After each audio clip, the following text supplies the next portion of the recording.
The Energy Department will be announcing the new fuel price today, and Eskom studies nurses' new tariff hike decision. I'm Richard Brooks. The Energy Department will be announcing the new fuel price today, and economists expect motorists to be in for quite a shock. The price of petrol is expected to increase by a whopping 80 cents a litre and diesel by 56 cents a litre. This comes on the back of a weaker rand as well as oil prices, which were trading high in the first weeks of last month. Morafe Tabane has more.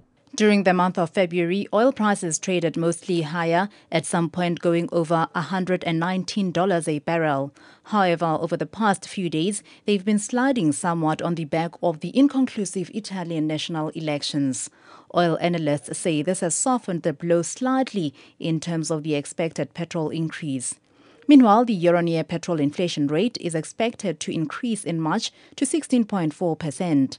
Petrol has a weighting of over 5% within the overall consumer price index. Morafe Tabane, SABC News, Johannesburg. Power utility Eskom says it's studying nurses' new tariff hike decision.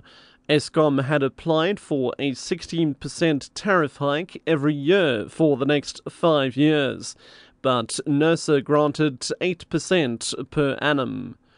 Eskom says it needs at least R1 trillion in order to maintain operating costs and complete its expansion projects. Eskom's Hilary Joffe. We have to take a very careful look at the details of the decision so that we can understand the consequences and assess the impact it will have for Eskom. Finance Minister Pravin Gordhan has once again called on business to play a meaningful role in the fight against corruption. Gordhan yesterday addressed Parliament's Select Committee on Finance on Wednesday's budget speech. Committee members wanted more clarity on the functions of the Chief Procurement Officer, a position that will oversee all substantial tenders in government. But Gordhan says focus should not only be on government. You can have as many CPOs as we like.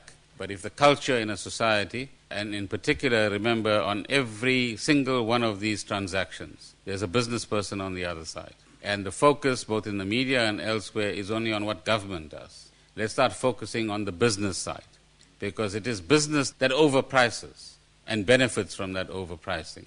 It's business that takes 100 million rands but delivers 50 million rands worth of a product. The Labour Department says farmers have until today to apply for exemption from the new minimum wage for farm workers of 105 Rand per day. The new minimum wage also kicks in today. Many farmers say they have not been given enough time to prepare for the increase, and it could put them out of business. Labour spokesperson Paige Boykanu. We are providing an alternative to those who cannot afford to pay the minimum wage. We are saying there is a process that allows you to apply for exemption. If you are not in a position to meet the set minimum wage, then you have to apply for this particular process so that you are given assistance in this regard. Those who are unable to pay the minimum wage to use this opportunity to say this is an assistance that government is providing, then let me opt for it so that I do not have to retrench workers.